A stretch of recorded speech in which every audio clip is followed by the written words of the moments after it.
Hi friends, welcome back to our channel.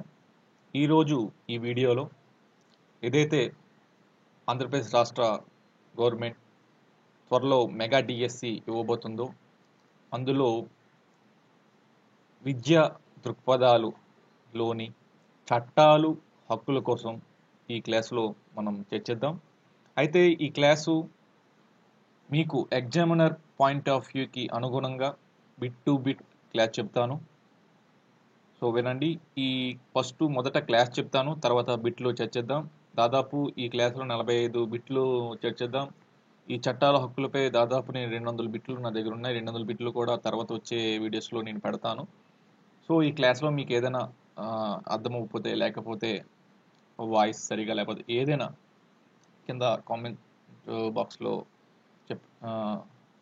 చేయండి. So late చేయకుండా క్లాస్లోకి వెళ్ళిపోద్దాం. విద్యా దృక్పథాల్లో చట్టాలు హక్కులు అనేది ఒక చాప్టర్. ఇక చట్టాలు హక్కులు అంటే ఏంటి? ఈ చట్టాలు హక్కులు ఓన్లీ డిఎస్ఏ కాదు, మనకి నిజ జీవితంలో కూడా చట్టాలు హక్కులు అనేవి ఎంతో ఇంపార్టెంట్. నిజ జీవితంలో కూడా చట్టాలు హక్కులు అనేవి ఇంపార్టెంట్. ఎందుకంటే ఎప్పుడైతే భారత ప్రజలు తమ చట్టాల కోసం తెలుసుకుంటారో అప్పుడు దేశం బాగుపడుతుందని నేను భావిస్తాను. ఎందుకంటే ప్రజలు వాళ్ళ చట్టాలు తెలుసుకోలేనంత కాలము కీలుబొమ్మల్లాగే ఉంటారు. సో చట్టాలు హక్కులు, చట్టాలు వాడిని ఏంటంటారు? చట్టాలు అంటే ఏదైతే మనం ఒక దేశం ఉందనుకోండి, ఒక రాష్ట్రం ఉందనుకోండి, వాళ్ళకి ఏమి కావాలో అది ఒక రూపొందించుకొని అది ప్రభుత్వంతో ఏదైతే ప్రభుత్వంచే అమలు చేయబడి అమల్లోకి వచ్చే దానిని చట్టము అని అంటారు. సో చట్టాలకి హక్కులకి చాలా డిఫరెన్స్ ఉంది. సో హక్కులు అనేవి ఏంటి? హక్కులు సమాజంచే గుర్తింపబడి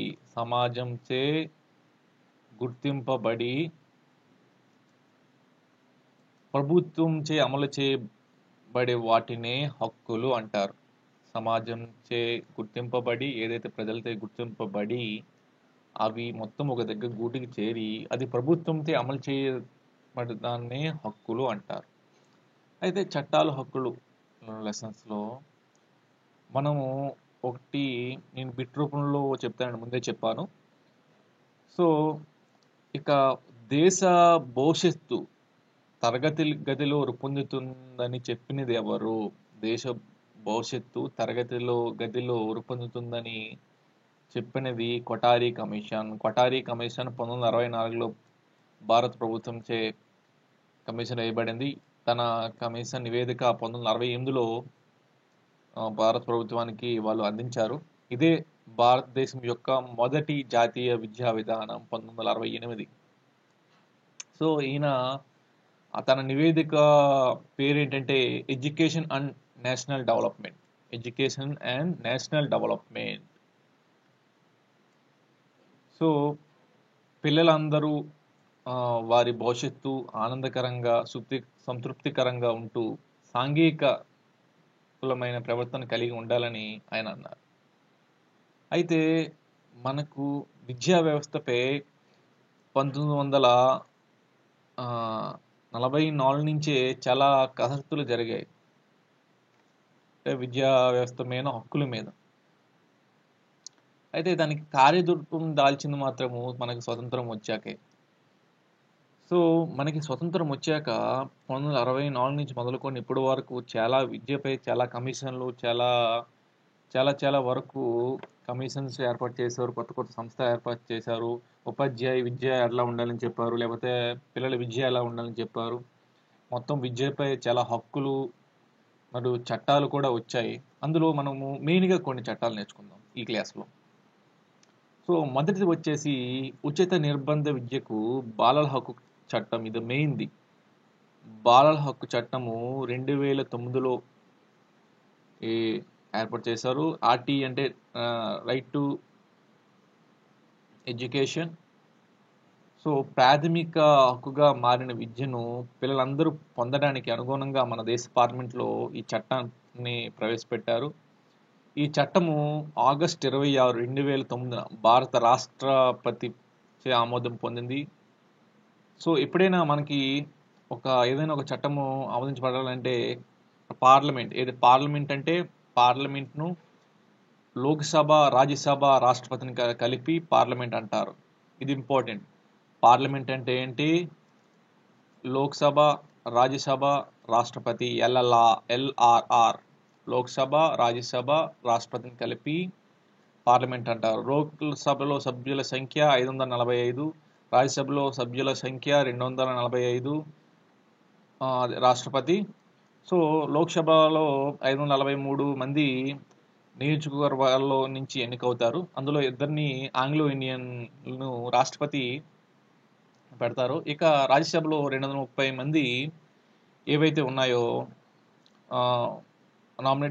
ఎన్నుకోబడతారు రాజ్యసభకి రాష్ట్రాల నుంచి. మిగతా 12 మందిని ఏదైతే సాంఘిక పరంగా, నృత్య పరంగా అన్ని దాంట్లో ప్రావీణ్యం పొందిన వారిని రాష్ట్రపతి ప్రవేశపెడతారు. మిగతా వారు కేంద్ర పాలిత ప్రాంతాల నుంచి ఎన్నుకోబడతారు.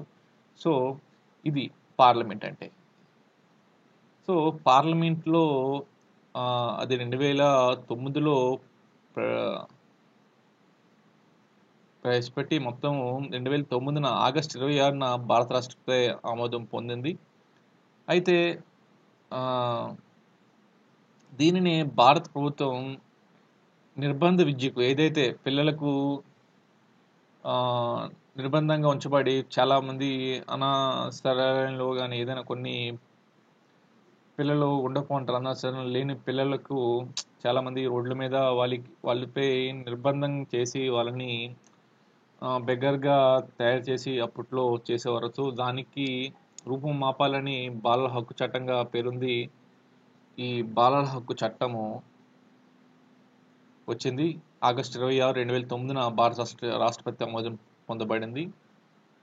అయితే రైట్ టు ఎడ్యుకేషన్ ఏప్రిల్ 1, 2010 అమల్లోకి వచ్చింది. రైట్ టు ఎడ్యుకేషన్ ఏప్రిల్ 1, 2010 అమల్లోకి వచ్చింది. ఈ బిట్స్ తర్వాత నేను 45 బిట్లలో చర్చించుకుందాం. కంపల్సరీ వస్తుంది అనుకుంటాను, నేను భావిస్తున్నాను. రైట్ టు ఎడ్యుకేషన్ ఏప్రిల్ 1, 2010 అమల్లోకి వచ్చింది. అది ఎప్పుడు భారత రాష్ట్రపతి ఆమోదించబడిందంటే 2009 ఆగస్టు 26. ఈ ఇయర్స్, డేట్స్ గుర్తుంచుకోండి. సో ఆ చట్టంలో మొత్తంగా 7 అధ్యాయాలు, 36 సెక్షన్లు, ఒక షెడ్యూల్ ఉన్నాయి. సో మ్యాక్సిమము షెడ్యూల్స్ కానీ అధ్యాయాలు కానీ ఇవ్వడు. సో మీకు మెయిన్గా ఆ చట్టం ఏంటి, ఆ చట్టం యొక్క ఎబ్రివేషన్స్ ఏంటి, లేకపోతే రాష్ట్రపతితో ఎప్పుడో అమలు పొందబడింది, ఇలాంటి క్వశ్చన్స్ అడుగుతారు ఎగ్జామినేషన్స్లో. సో ఇక హక్కులకు వచ్చేద్దాం. హక్కులు, మానవ హక్కులు. ఇందాక చెప్పాను, హక్కు అంటే అవకాశం, అధికారం కలిగి ఉండటం, మనిషి అవసరాలే మానవ హక్కులు అని అన్నారు. అయితే ఏ వ్యక్తి నుండి విడదీయడానికి వీలు లేకుండా వ్యక్తులందరికీ సాధారణంగా వర్తించే హక్కులనే మానవ హక్కులని అంటారు. ఏ వ్యక్తికి కానీ కులపరంగా కానీ, మతపరంగా కానీ, లింగపరంగా కానీ ఏ వ్యక్తికి కూడా డిస్క్రిమినేషన్ యొక్క చూపకుండా వ్యక్తులందరికీ సమానంగా వర్తించే హక్కులనే మానవ హక్కులు అన్నారు. అయితే మానవ హక్కులకి మూలం ఏంటి? ప్రపంచంలో మానవ హక్కులు ఎప్పుడు ప్రారంభమయ్యాయి? అసలు ఆద్యుడు ఎవరు? సో మానవ హక్కులకి ప్రప్రథమంగా మాగ్నా కట్టగా పిలుస్తారు. మాగ్నా కట్టగా ఎందుకు పిలుస్తుందో చెప్తారు. ఇంగ్లాండ్లో 1215 సంవత్సరంలో ఏదైతే మధ్యయుగ భారతదేశ చరిత్ర ఏదైతే ఉందో, మధ్యయుగ భారతదేశ చరిత్ర ఎందుకంటున్నారంటే మన ప్రాచీన భారతదేశ చరిత్ర 5000 నుంచి 500 సంవత్సరాల వరకు నడిచింది. మధ్యయుగ భారతదేశ చరిత్ర 500 నుంచి 1500 సంవత్సరాల వరకు నడిచింది. ఇక ఆధునిక భారతదేశ చరిత్ర 1500 నుంచి ఇప్పుడు 2024 వరకు ఆధునిక భారతదేశ చరిత్ర నడుస్తుంది. సో మధ్యయుగ భారతదేశ చరిత్ర మన పరంగా చూస్తే ఇంగ్లాండ్లో 1215 సంవత్సరంలో ఏదైతే ఇంగ్లాండ్ రాజు ఉన్నారో జేమ్స్ వన్ అనే ఆయన మొట్టమొదటిగా మానవ హక్కుల కోసము ఆయన చెప్పారు ప్రజలందరికీ హక్కులు కావాలని. ఇంగ్లాండ్ రాజు జేమ్స్ వాన్ ప్రత్యేకత ఏంటి? ఆయన 1818 సంవత్సరంలో మానవ హక్కుల సాధనకు తొలిసారిగా వర్ణించారు. సో జేమ్స్ వాన్ ఏ దేశం యొక్క రాజు? ఇంగ్లాండ్ యొక్క రాజు. ఆయన ఏ సంవత్సరంలో మాగ్నా కార్టా తెచ్చారు? ఇంగ్లాండ్లో 1215వ సంవత్సరంలో. ఇక ఫ్రెంచ్ రివల్యూషన్స్ 1789లోను, రష్యా విప్లవం 1917లోను. ఇది కూడా ఇంపార్టెంట్. ఫ్రెంచ్ రెవల్యూషన్ ఎప్పుడు జరిగిందంటే 1789, రష్యన్ విప్లవం అంటే 1917. మీకు ఎక్కువగా ఇయర్స్ గుర్తుంచుకోవాలి, ఎందుకంటే డిఎస్సిలో డెప్త్ ఎవరు, ఎందుకంటే మీకు 1 to 10th బేస్మెంట్ ఎక్కువ ఇస్తారు. ఒకవేళ మన లక్ టైం బాగలేకపోతే ఇంకా ఎక్కువగా డిగ్రీ బేస్ కానివ్వండి, ఇంకా పిహెచ్డి లెవెల్లో అడిగేస్తారు. సో చెప్పుకోలేము. కాకపోతే మనము అన్నికి రెడీగా ఉండే విధంగా అన్ని క్లాసు చెప్తున్నాను. సో 1946లో యుఎన్ఓ ఏదైతే యునైటెడ్ నేషన్ ఆర్గనైజేషన్, ఐక్యరాజ్య సమితి 1946లో హక్కులకు కమిషన్ నిర్వహించింది. ఆ హక్కులు అంటే ప్రపంచంలో అందరికీ హక్కులు ఎట్లా ఉంటే, హక్కులు ఎన్ని రకాలు, ఏ హక్కులు కావాలని. సో ఆ కమిషన్ 1946లో కమిషన్ నియమించింది. దాని సిఫార్సులకు 1998లో కార్యాచరణ వచ్చింది. అది ఎప్పుడైతే 1946లో కమిషన్ ఏర్పాటు చేసింది, దాని సిఫార్సులు 1998 డిసెంబర్ 10న ఫ్రాంక్లిన్ డి రూజ్వెల్ట్ అధ్యక్షతన మానవ హక్కులను ప్రకటించింది. సో డిసెంబర్ 10 తేదీన ప్రపంచ మానవ హక్కుల దినంగా మనం జరుపుకుంటున్నాం. ప్రపంచ మానవ హక్కుల దినం ఎప్పుడు అని ఇస్తారు. ప్రపంచ మానవ హక్కుల దినం డిసెంబర్ 10వ తారీఖున. అయితే ఇతర దేశాల్లో సమానమైన గుర్తింపు పొందడానికి యుఎన్ఓ 1936వ సంవత్సరంలో డిక్లరేషన్ ఆఫ్ రైట్ టు డెవలప్మెంట్ను ఆమోదించబడింది. యుఎన్ఓ ఎప్పుడు declaration of right to development ఆమోదించింది? 1936లో. సాధారణంగా ఎవరు? ఇండియా ఎక్కువ అడుగుతారు. అయితే ఇందాక చెప్పాను కదా, మళ్ళీ చెప్తున్నాను. మానవ హక్కుల గురించి తొలిసారిగా చెప్పింది ఇంగ్లాండ్ రాజు జేమ్స్ వాన్. ఈయన 1215లో ప్రకటించారు. దీన్నే మానవ హక్కుల సాధనకు మెట్టుగా మాగ్నా కార్టా అంటే మొట్టమొదటిగా మానవ హక్కులుగా ఒక మెట్టుగా చెప్పింది జేమ్స్ వన్ ఇంగ్లాండ్ రాజు 1215లో. So 1886 declaration of right to డెవలప్మెంట్ను 1993 వియన్నాలో అన్ని దేశాలు ఏకగ్రీవంగా ఆమోదించాయి. ఏదైతే 1986లో declaration of right to development ఏదైతే ఉందో యుఎన్ఓ తీసుకున్న ఆ నిర్ణయము 1993లో జరిగిన వియన్నాలో జరిగిన సమావేశంలో అన్ని దేశాలు ఏకగ్రీవంగా తీసుకున్నాయి. ఇప్పుడు ఐక్యరాజ్య సమితిలో ఉన్న దేశాలు 196. సో ఇక 1990 నుండి 2000 మధ్యకాలాన్ని యుఎన్ఓ మానవ హక్కుల విద్యా దశాబ్దంగా ప్రకటించింది.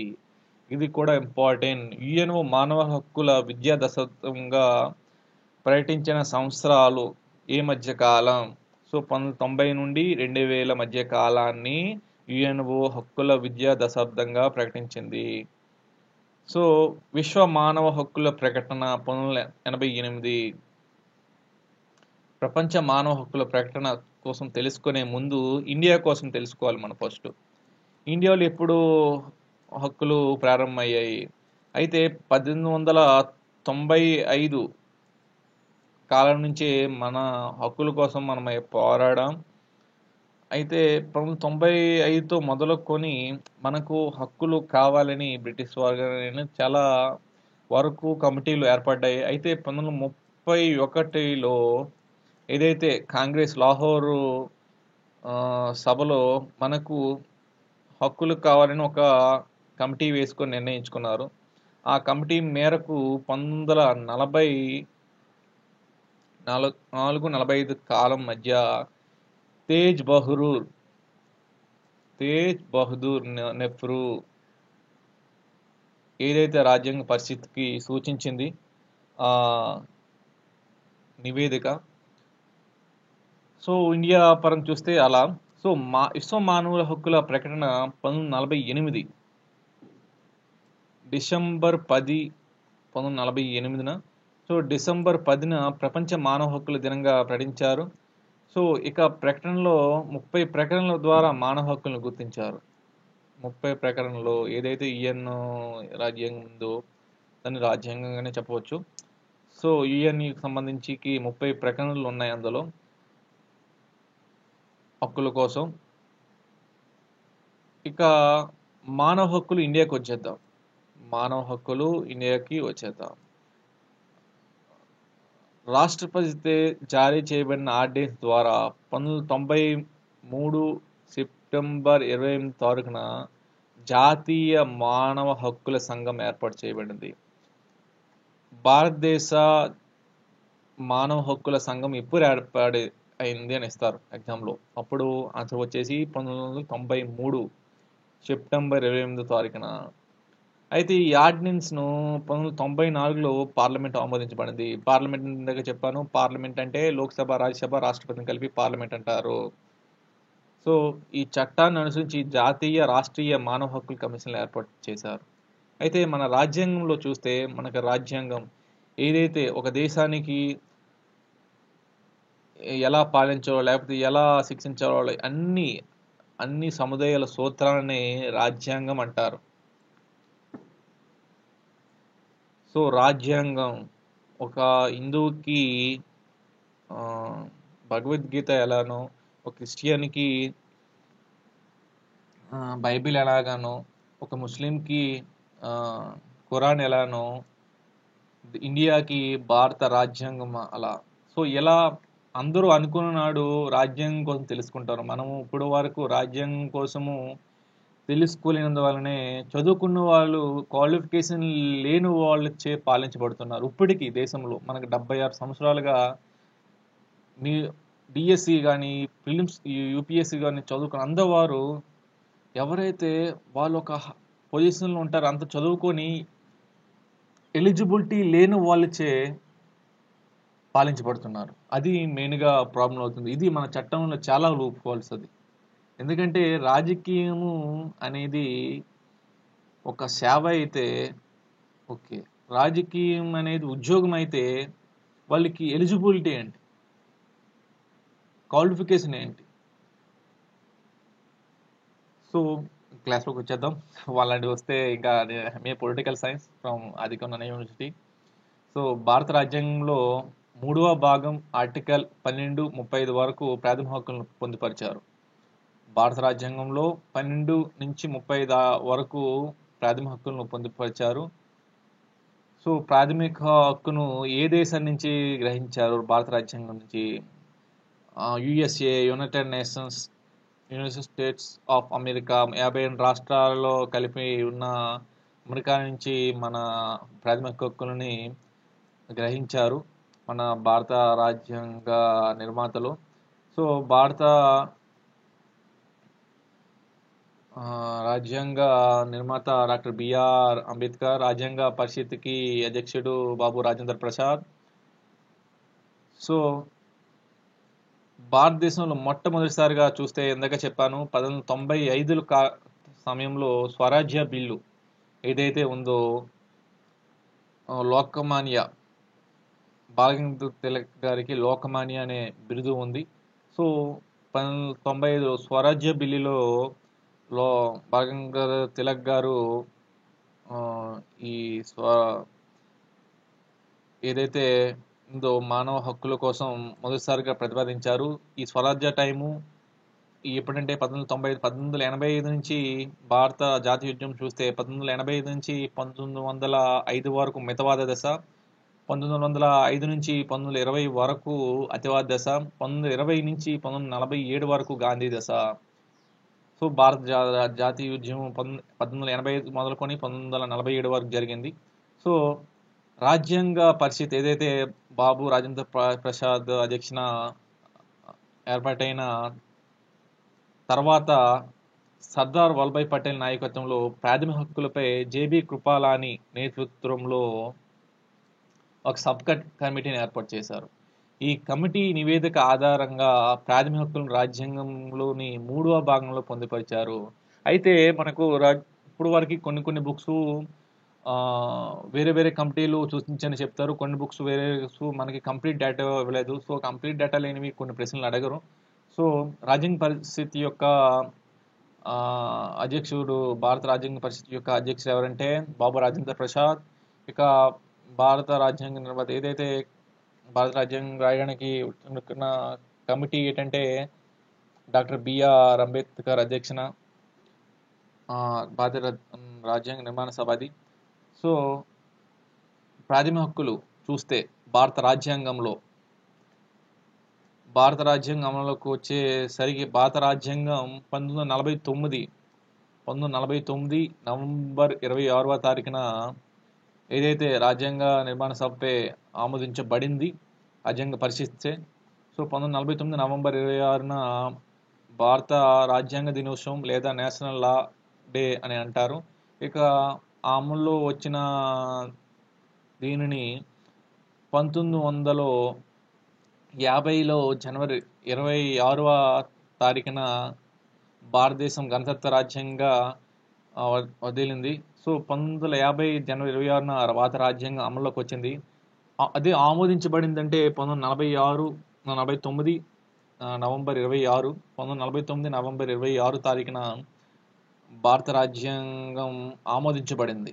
ఏదైతే రాజ్యాంగ పరిషత్ బాబు రాజేంద్ర ప్రసాద్ అధ్యక్షతన భారత రాజ్యాంగం ఆమోదించబడింది. అదే 1950 జనవరి 26వ తారీఖున భారత రాజ్యాంగం అమల్లోకి వచ్చింది. ఇండియా అనేది అప్పుడు గణతంత్ర రాజ్యాంగంగా వదిలింది. అయితే 1949 నుంచి 1950 వరకు, ఎందుకంటే 1949లో నవంబర్ 26 వచ్చినప్పుడే ఆమోదించబడింది కదా, అప్పుడే అమలుకి వచ్చేసి కదా. ఎందుకు జనవరి 26ను అప్పటి వరకు తీసుకున్నారు? ఎందుకంటే మన ఏదైతే మనం పోరాడిన పటిమను అప్పట్లో లాహోర్లో జరిగిన సమావేశంలో 1931 నుంచి 36 కాలంలో అనుకుంటా, ఆ కాలంలో లాహోర్లో జరిగిన సమావేశంలో మనకి జనవరి 26 తారీఖున ఆనాడు లాహోర్లో జరిగిన కాంగ్రెస్ సమావేశంలో మనం స్వతంత్రం ప్రకటించుకున్నాం. సో ఆ తేదీని దృష్టిలో ఉంచుకొని ఆ తేదీకి మనం గౌరవం ఇవ్వాలని మన రాజ్యాంగ నిర్మాతలు కానివ్వండి, అప్పుడున్న నాయకులు కానివ్వండి, సో భారత రాజ్యాంగాన్ని 1926న అమల్లోకి తెచ్చే విధంగా చేశారు. సో ప్రాథమిక హక్కులు భారత రాజ్యాంగంలో మొత్తం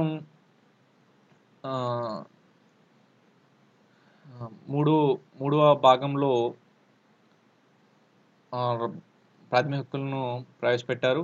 అయితే ప్రాథమిక హక్కులు వచ్చేసి ప్రస్తుతం 6 ఉన్నాయి.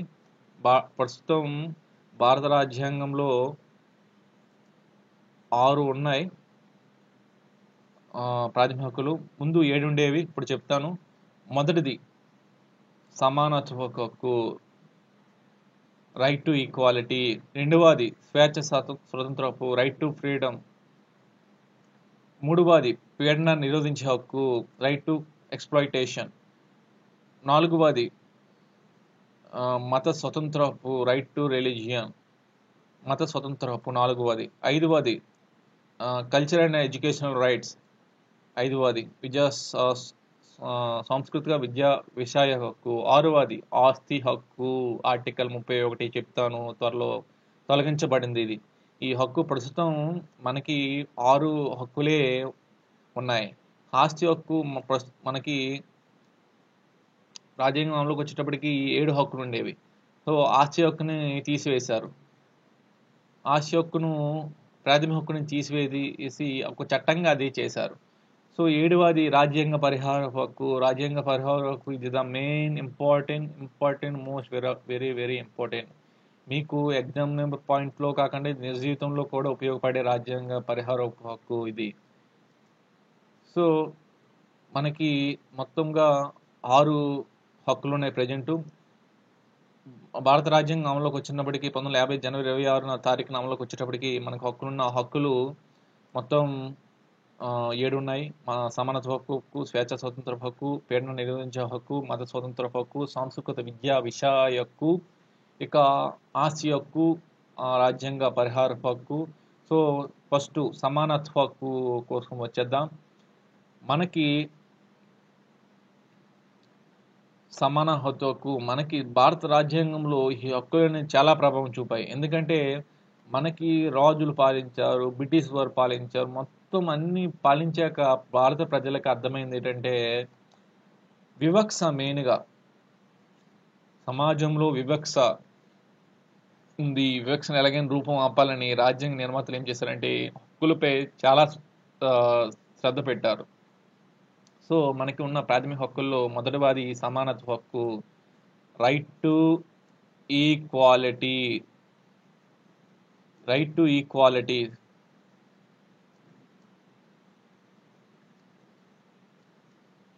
సో మొదటిది వచ్చేసి రైట్ టు ఈక్వాలిటీ.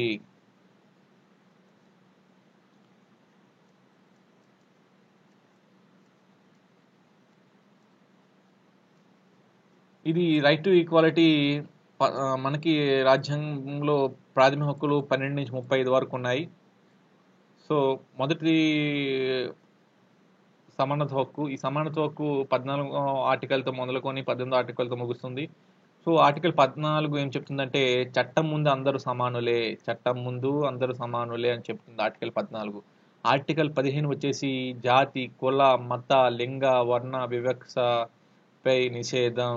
ఏ ఒక్క వ్యక్తికి జాతి పరంగా కానీ, కుల మతంగా కానీ, లింగ పరంగా కానీ, వర్ణ పరంగా కానీ మాట్లాడడం, ఆ వ్యక్తిని వివక్ష చూపడం నిషేధం. సో ఆర్టికల్ 16 ప్రభుత్వ ఉద్యోగాలు అందరికీ సమాన అవకాశాలు. అందరికీ ప్రభుత్వ ఉద్యోగాల్లో అందరికీ ఒక క్యాస్ట్ అని ఇట్లాగా అందరికీ సమాన అవకాశాలు కల్పిస్తుంది ఆర్టికల్ 16. ఆర్టికల్ 17 అంటరానితనం నిషేధం. ఆర్టికల్ 17 మీరు జేబీ మూవీ చూసుంటే ఈ ఆర్టికల్స్ అనేది చాలా డెప్త్గా అర్థమవుతుంది. ఎందుకంటే మనకి చదువు కన్నా కొన్ని సినిమాల వల్ల ప్రభావితం అవుతారు ప్రజలు. సో ఆర్టికల్ 17 అనేది అంటరానితనాన్ని నిషేధిస్తుంది. ఆర్టికల్ 18 ఏదైతే ఉందో సైనిక విద్యాపరమైన బిరుదులు మినహా ఇతర బిరుదులపై నిషేధం.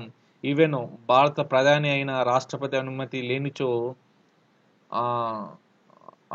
బయట దేశాల నుంచి పదవులకి తీసుకోవడానికి విరుద్ధము, చట్ట విరుద్ధం. ఇది భారత రాష్ట్రపతి అనుమతితోనే తీసుకోవాలి ఏ బిరుదులైనా.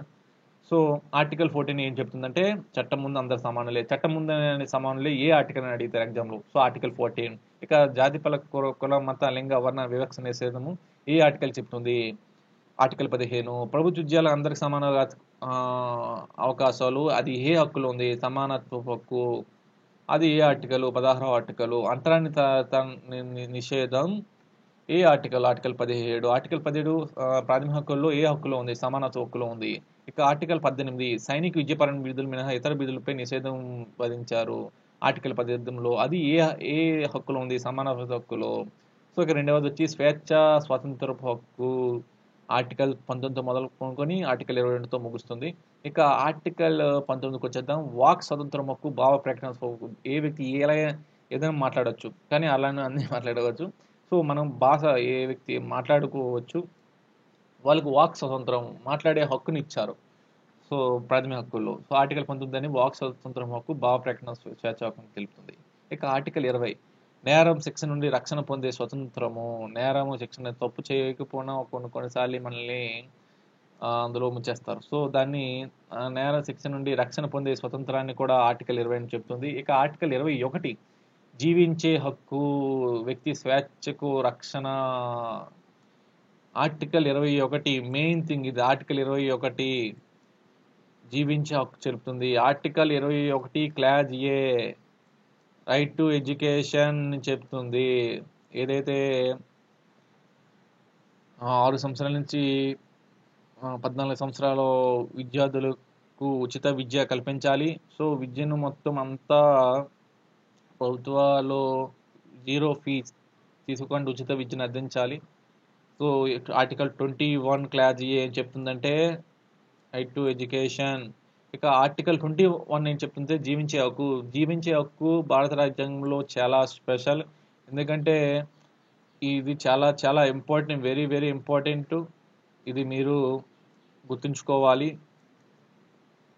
Article 21 very very important.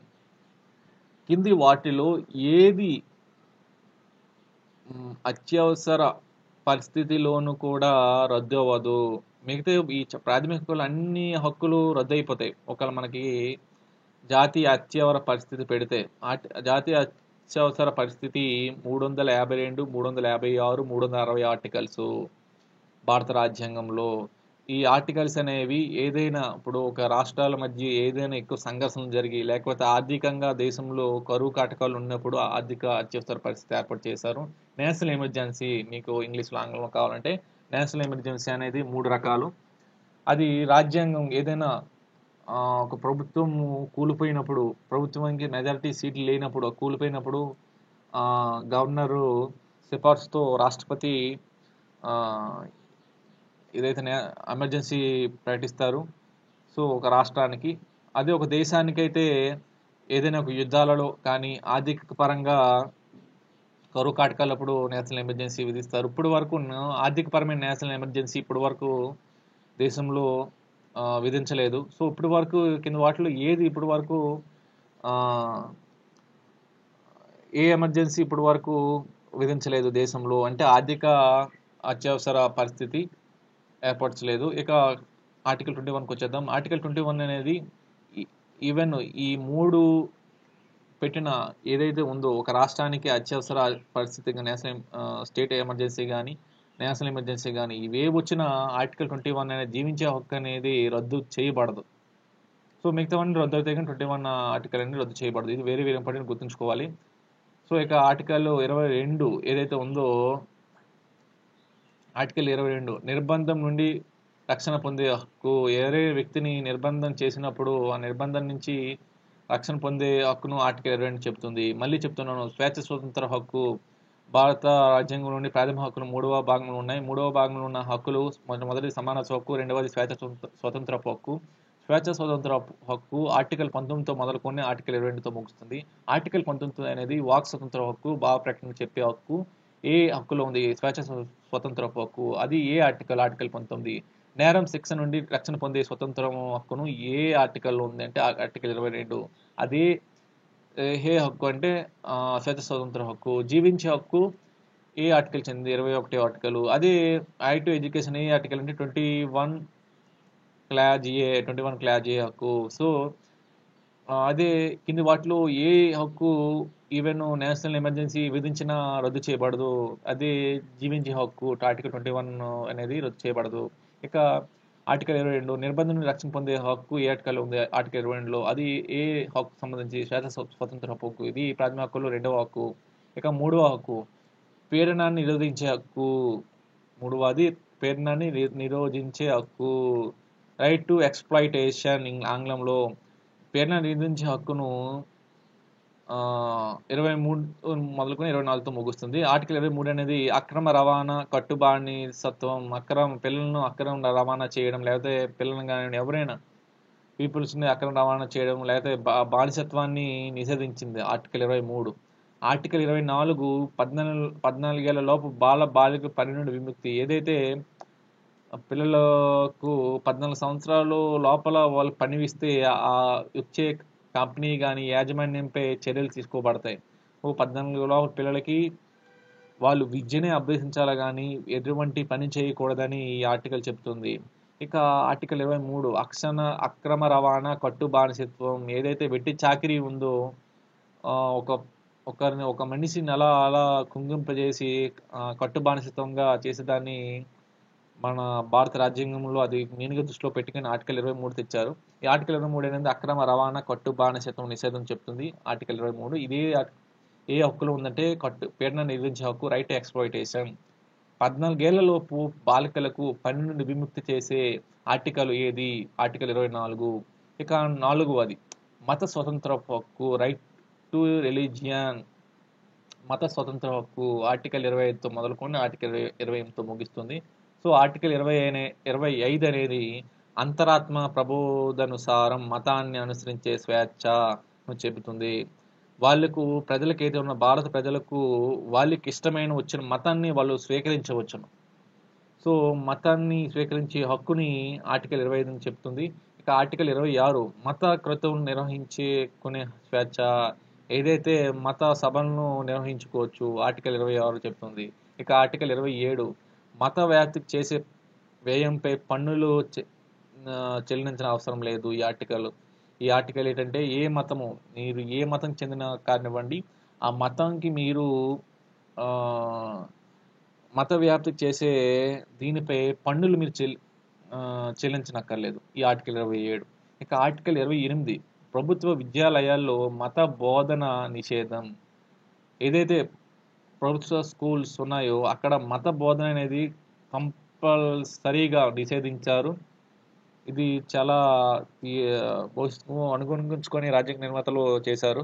So మత స్వతంత్ర హక్కు 25తో మొదలుకొని 28తో ముగుస్తుంది. ఆర్టికల్ 25 అనేది ఏ వ్యక్తిని ఏ మతాన్ని తీసుకొని వచ్చే హక్కును ఏ ఆర్టికల్ చెప్తుందంటే 25 ఆర్టికల్ చెప్తుంది. మత సభలను నిర్వహించుకునే ఆర్టికల్ ఏంటి? ఆర్టికల్ 26. అది ఏ హక్కులు ఉందంటే మత స్వతంత్ర హక్కు, ఎందుకంటే పేర్లో ఉంది మత స్వతంత్ర హక్కు. ఇక ఆర్టికల్ 27 మత వ్యాప్తికి చేసే వ్యయంపై పన్నులను చెల్లించిన అవసరం లేదని ఏ ఆర్టికల్ చెప్తుందో ఆర్టికల్ 27. ఇక ఆర్టికల్ 28 ప్రభుత్వ విశ్వవిద్యాలయాల్లో మత బోధన నిషేధం అని చెప్పింది. ఏ article? Article 28 very very important. ప్రభుత్వ విశ్వవిద్యాలయాల్లో ఏదైతే స్కూల్స్ ఉన్నా కానీ, ఇంటర్మీడియట్ కాలేజీలు కానీ, విశ్వవిద్యాలయాలు కానీ, అన్ని విద్యాలయాల్లో మత బోధన అనేది నిషేధం. సో ఈ ఆర్టికల్ 28 ఆర్టికల్ చెప్తుంది. ఇక 5వ ఆర్టికల్ సాంస్కృతిక విద్యా విషయకు కల్చర్ అండ్ ఎడ్యుకేషనల్ రైట్స్. ఈ హక్కు ఆర్టికల్ 29తో మొదలుకొని ఆర్టికల్ 30తో ముగుస్తుంది.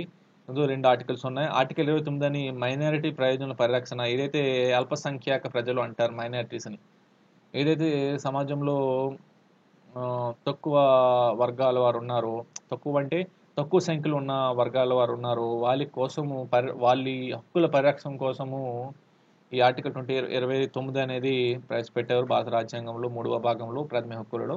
ఇక ఆర్టికల్ 30 విద్యా సంస్థలను నిర్వహించుకున్నట్టుకు అల్పసంఖ్యాక వర్గాల వారికి గల హక్కు.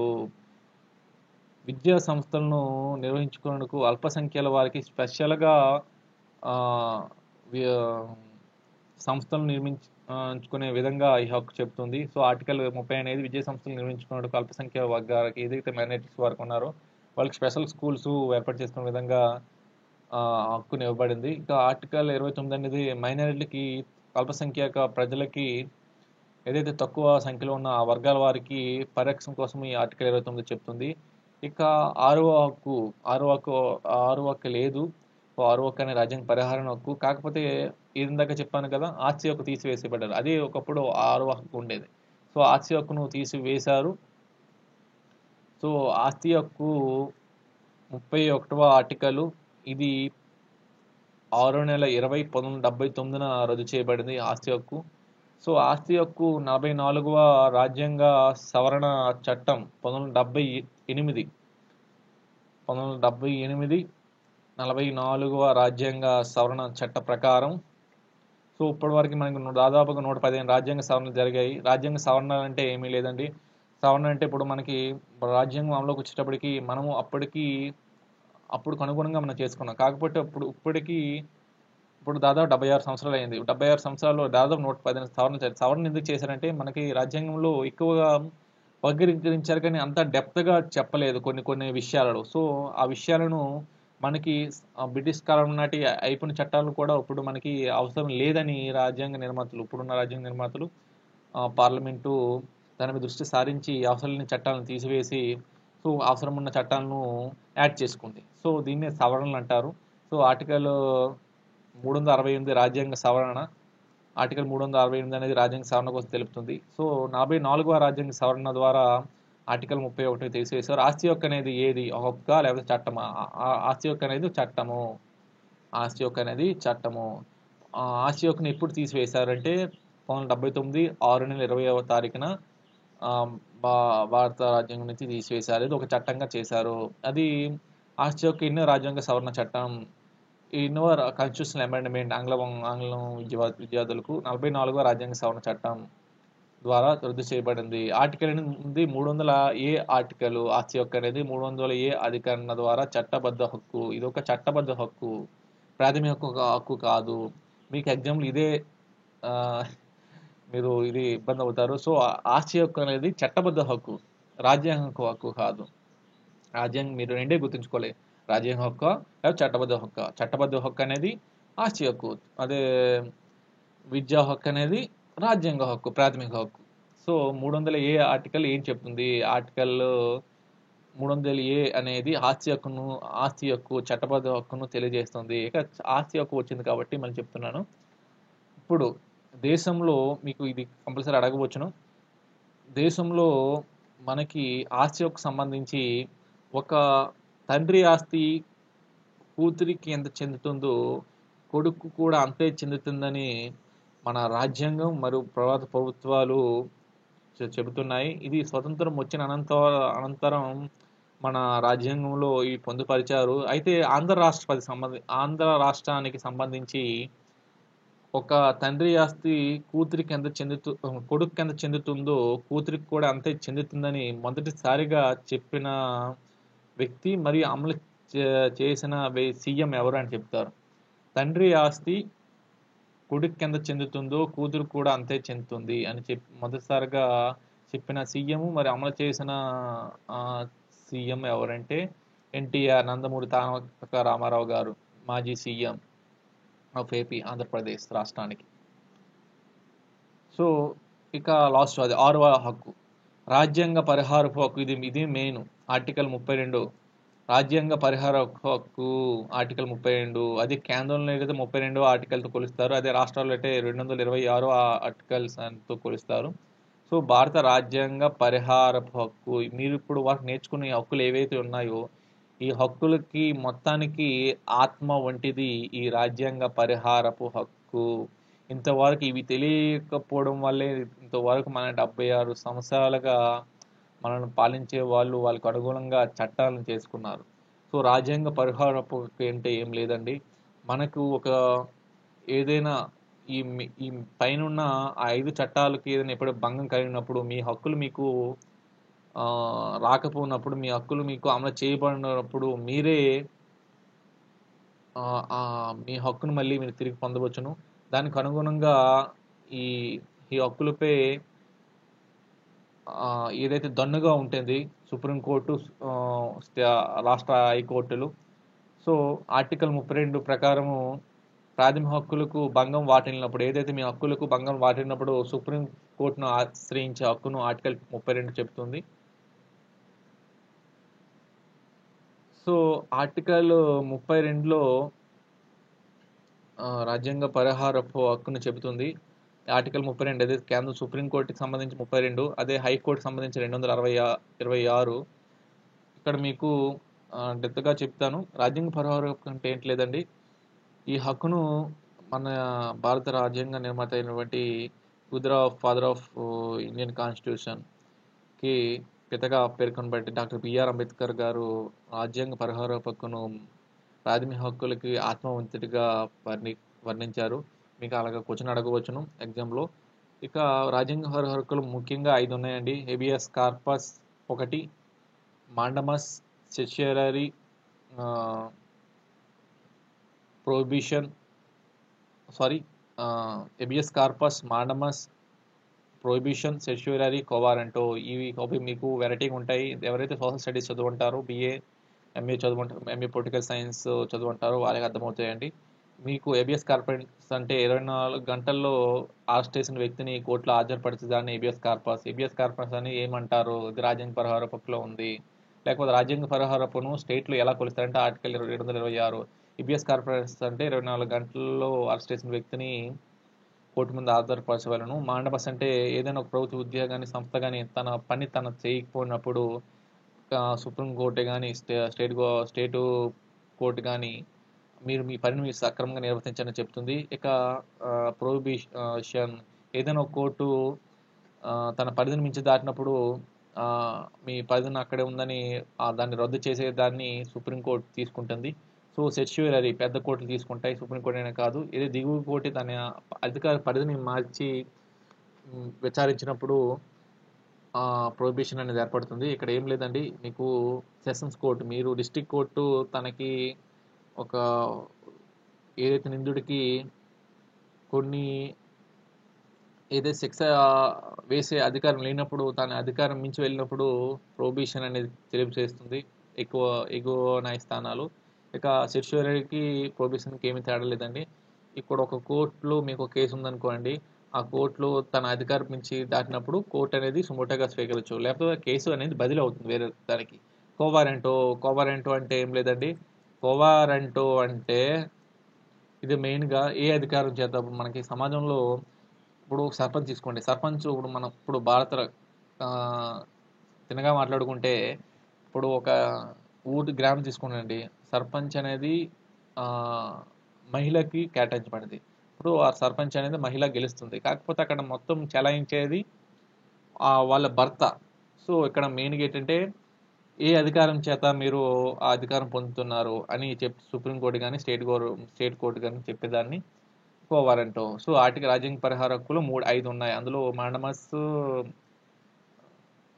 ఎబియస్ corpus, mandamus, prohibition, certiorari, quo warranto. So article 32 అనేది రాజ్యాంగ పరిహార హక్కును తెలియజేస్తుంది. ఆర్టికల్ 226 రాజ్యాంగ పరిహార హక్కునే తెలియజేస్తుంది. ఇది స్టేట్ లోటే అయితే హైకోర్టులో 226 ఆర్టికల్ తెలిసి చెప్తుంది. ఇక జాతీయ మానవ హక్కుల కమిషన్ నేర్చుకుందాం. జాతీయ మానవ హక్కుల కమిషన్ ఏంటంటే, national commission for human rights, NCHR. Indian మానవ హక్కుల కమిషన్ అనేది 1993 అక్టోబర్ 10న స్థాపించారు.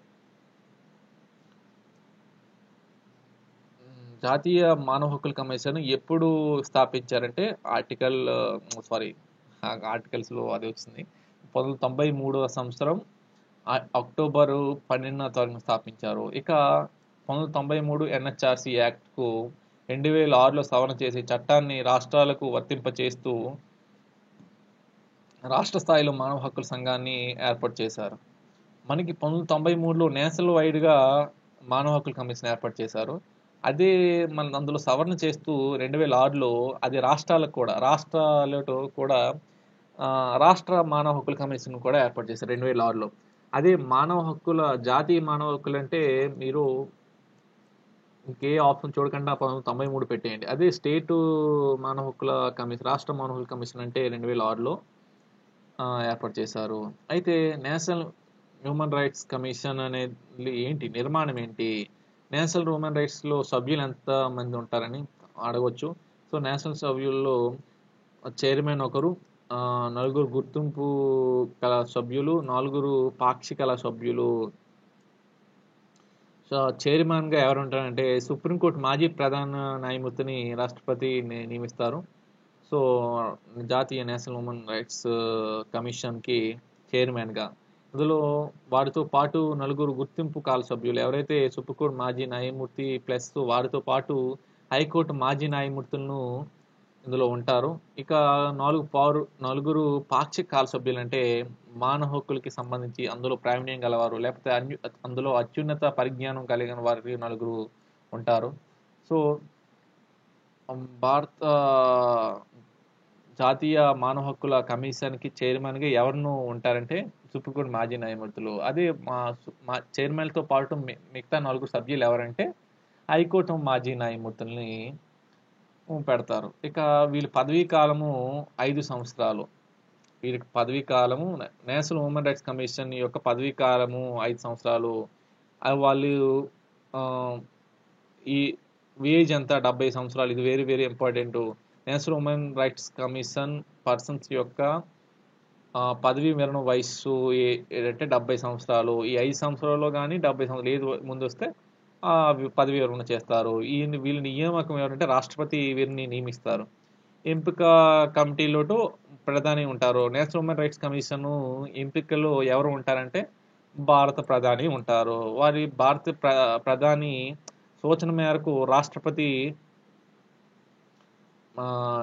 ఈ నేషనల్ హ్యూమన్ రైట్స్ కమిషన్ చైర్మన్ను నియమిస్తుంది.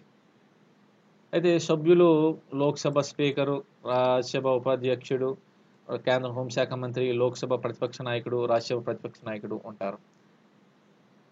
అయితే ఎన్హెచ్ఆర్సి మొదటి చైర్మన్ ఎవరంటే Ranganath Mishra. National human rights commission మొదటి చైర్మన్ రంగనాథ్ మిశ్రా.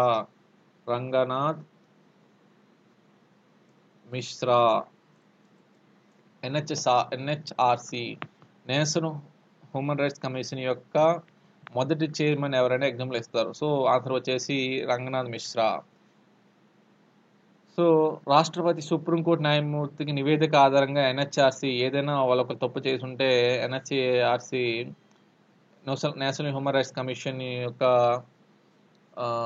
ఎవరైతే చైర్మన్ ఉన్నారో వాళ్ళని రాష్ట్రపతి సుప్రీంకోర్టు యొక్క నివేదిక ఆధారంగా తొలగించవచ్చు. ఇక రాష్ట్ర మానవ హక్కులు, ఇందాక మనము రాష్ట్ర మానవ హక్కుల కోసం కూడా చెప్పుకున్నాం. రాష్ట్ర మానవ హక్కులను 2006లో ప్రవేశపెట్టారు. మనకి అదే జాతీయ మానవ హక్కుల కమిషన్ అంటే 1993. ఇదే మెయిన్గా గుర్తుంచుకోవాలి. 1993, 2006. సో 1993లో మానవ హక్కుల పరిరక్షణ చట్టం నిబంధనల మేరకు ఏర్పాటు చేశారు. అయితే ఈ కమిటీ 2006లో రాష్ట్ర మానవ హక్కుల కమిషన్ ఏర్పాటు చేశారు. ఈ కమిటీలో ఒక చైర్మన్, 4 సభ్యులు ఉంటారు. సేమ్, కాకపోతే సెంట్రల్లో ఏదైతే సుప్రీంకోర్టు మాజీ న్యాయమూర్తి, అది స్టేట్లో అయితే హైకోర్టు మాజీ న్యాయమూర్తి, మరియు జిల్లా మాజీ ప్రధాన న్యాయమూర్తి, మరియు మానవ హక్కుల కమిషన్. అయితే ఈ ఎంపీ కమిటీలో ముఖ్యమంత్రి ఉంటారు. మీకు ఏం లేదండి, మీకు బాగా అర్థం కావాలంటే జాతీయ నేషనల్ హ్యూమన్ రైట్స్ కమిషన్లో సెంట్రల్లో అయితే ప్రధానమంత్రి సూచిస్తారు రాష్ట్రపతికి వీళ్ళు నియమించండి అని. అక్కడ సుప్రీంకోర్టు మాజీ న్యాయమూర్తులను చైర్మన్గా ఉంటారు. అదే స్టేట్లో అయితే ముఖ్యమంత్రి, ఒక రాష్ట్రానికి చెందిన ముఖ్యమంత్రి, గవర్నర్, రాష్ట్రానికి దేశానికి రాష్ట్రపతి, అదే రాష్ట్రానికి గవర్నర్కి సూచిస్తారు ఈయన ఏర్పాటు చేయండి. ఎవరు చైర్మన్గా ఎవరు ఉంటారంటే మాజీ హైకోర్టు జడ్జిలను సూచిస్తారు. సో రాష్ట్రపతి వారిని నియమిస్తారు. వాళ్ళతో పాటు జిల్లా మాజీ ప్రధాన న్యాయమూర్తుల్ని ఏర్పాటు చేస్తారు. అయితే ఇందులో రాష్ట్ర మానవ హక్కుల కమిషన్కి వచ్చేటప్పటికి స్పీకర్, రాష్ట్ర హోంమంత్రి, శాసనసభ మండలి ప్రతిపక్ష నాయకుడు ఉంటారు. అయితే వీళ్ళు పదవీకాలం సేమ్ సెంట్రల్లోనే ఉండేట్టుగా 70 సంవత్సరాలు లేకపోతే 5 సంవత్సరాలు. ఇక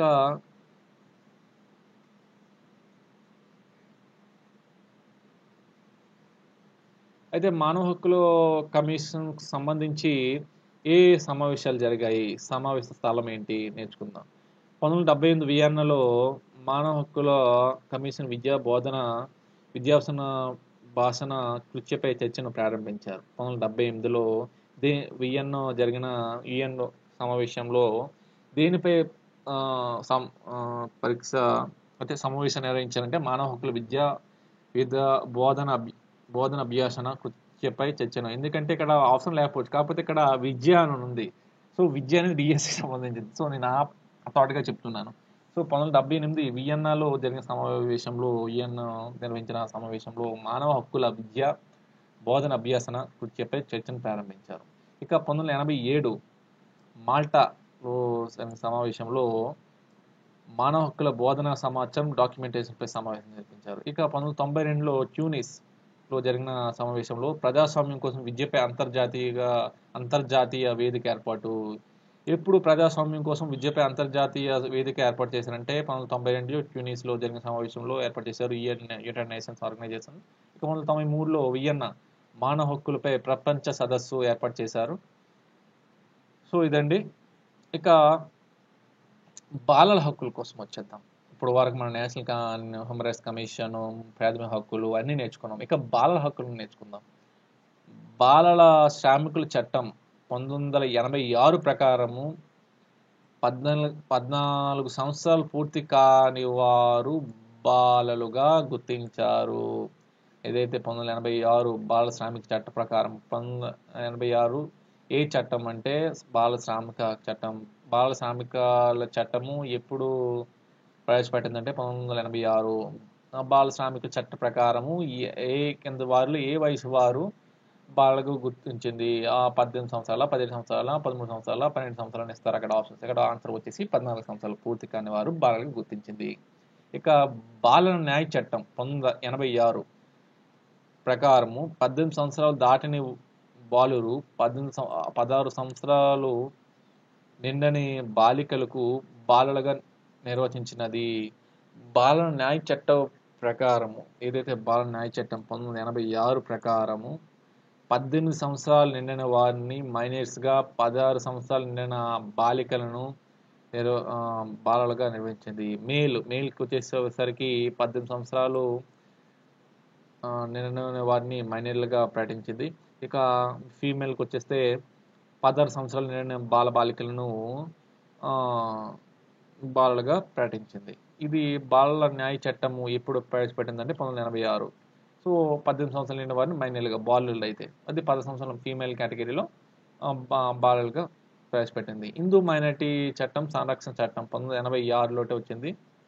18 సంవత్సరాలు నిండిన వారు మైనర్లుగా నిర్వచించింది. ఇందాక చెప్పాను కదండి. ఇంకా రైట్ టు ఎడ్యుకేషన్ యాక్ట్ ప్రకారము 6 నుంచి 14 సంవత్సరాల వయసులోపు వారందరూ బాలలే అని చెప్పింది. 6 నుంచి 14 సంవత్సరాల వయసులోపు అందరూ బాలలే అని చెప్పింది. ఇక యుఎన్సిఆర్సి, యునైటెడ్ నేషన్స్ సంబంధించిన యుఎన్సిఆర్సి ప్రకరణ ఆర్టికల్ 1 ప్రకారము 18 సంవత్సరాల లోపు ఉన్న ప్రతి ఒక్కరూ బాలని చెప్పింది. యుఎన్సిఆర్సి యొక్క అబ్రివేషన్ అని అడుగుతారు ఎగ్జామ్లో. యుఎన్సిఆర్సి యొక్క అబ్రివేషన్ ఏంటంటే united nation convention on the right of the child. UNCRC అంటే united nations convention on the right of the child. ఇక 1959 నవంబర్ 29న బాలల హక్కు ప్రకటన జారీ చేసింది. దీనిలో 10 అంశాలు పొందుపరిచారు సిఆర్సి. అయితే యునైటెడ్ నేషన్ ఆర్గనైజేషన్, ఐక్యరాజ్య సమితి అంతర్జాతీయ బాలల సంవత్సరంగా 1979 ప్రకటించింది. కింది వారిలో అంతర్జాతీయ బాలల సంవత్సరంగా ఏ సంవత్సరాన్ని ప్రకటించిందంటే 1999న ప్రకటించింది. 79వ సంవత్సరాన్ని ప్రకటించింది. బాలల హక్కుల చట్టబద్ధత విషయంలో యుఎన్లో పోరాడిన జర్మనీ ఉపాధ్యాయురాలు ఎగ్ లెంటిన్బెర్గ్. ఇది కూడా ఇంపార్టెంట్. బాలల హక్కుల చట్టబద్ధత విషయంలో ఏదైతే బాల హక్కుల కోసం ఉందో అది చట్టరూపం దాల్చే కోసము ఐక్యరాజ్య సమితిలో పోరాడిన మహిళ ఏ దేశానికి చెందినవారు? జర్మనీ దేశానికి చెందినవారు. ఆమె ఒక ఉపాధ్యాయురాలు. ఎగ్ లెంటిన్బెర్గ్ ఏ దేశ ఉపాధ్యాయురాలు? జర్మనీ ఉపాధ్యాయురాలు. ఆమె దేనికోసం పోరాడారంటే బాలల హక్కుల చట్టబద్ధత విషయం కోసం.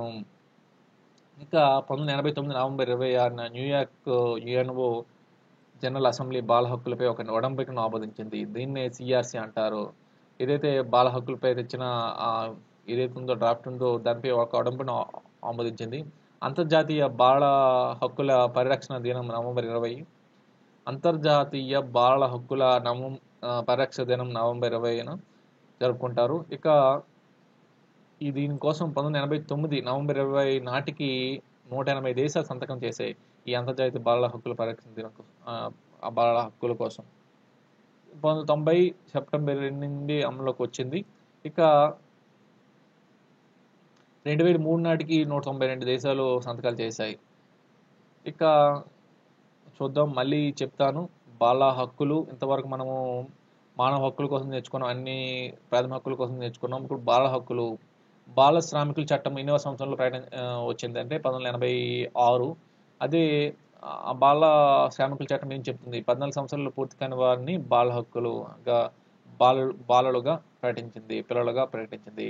ఇక బాలల న్యాయ చట్టం 1986 ఏం చెప్తుంది? 18 సంవత్సరాల్లో నిండిన వారిని బాలుగా, 16 సంవత్సరాలు నిండిన వారిని అంటే 18 సంవత్సరాలు దాటని బాలులను ఏదైతే మేల్ కేటగిరీలో 18 సంవత్సరాలు నిండిన వారిని బాలలుగా ప్రకటించింది.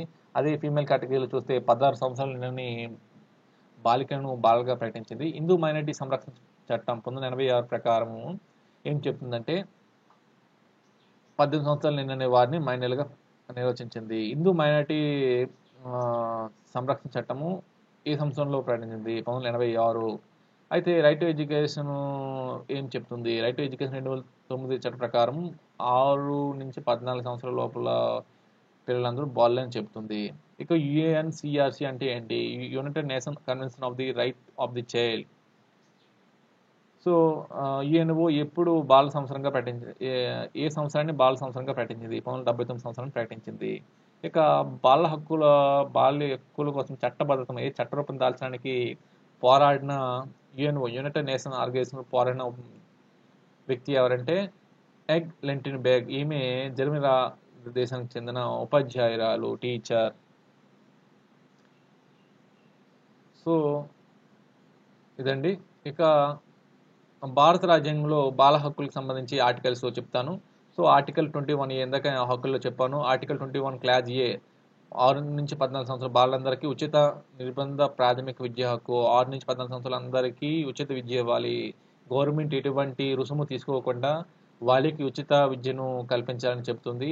ఇప్పుడు జాతీయ విద్యా విధానం 2020 ప్రకారం ఏదైతే ఉందో 6 నుంచి 3 సంవత్సరాల నుంచి 18 సంవత్సరాలు నిండిన ప్రతి వరకు ప్రభుత్వమే పిల్లల యొక్క ఏదైతే 3 సంవత్సరాల నుంచి 18 సంవత్సరాల వరకు ఎన్ఈపి 220 ప్రకారము 3 సంవత్సరాల నుంచి 18 సంవత్సరాల వరకు మొత్తం విద్యను గవర్నమెంటే ఫ్రీగా అందించాలని చెప్తుంది.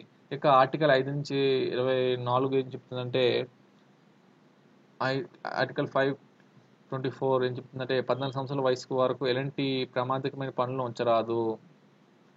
ఇక ఆర్టికల్ 4 సమానత హక్కు ఎలాగో మీకు చెప్పాను. ఆర్టికల్ 15 కుల జాతి ఏ వ్యక్తి కూడా కులపరంగా కానీ జాతిపరంగా కానీ మతపరంగా కానీ లింగ పరంగా కానీ వివక్ష కాకుండా చేసే హక్కును. 23 క్లాజ్ 1 అక్రమ రవాణా కట్టుబానితం. పిల్లల్ని చాలామంది అక్రమ రవాణా చేస్తుంటారు.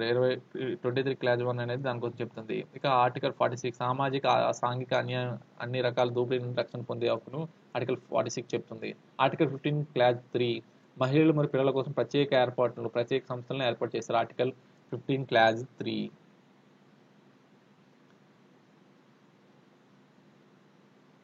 అయితే బాల హక్కులు చట్టాలు ఏవి చేశారు? ఎంత హక్కుల కోసం నేర్చుకున్నాం, ఇప్పుడు చట్టాల కోసం హక్కులు చట్టాలు సినోనిమ్స్ అంటారు వీటిని. సో బాల హక్కులు చట్టాలు చూద్దాం.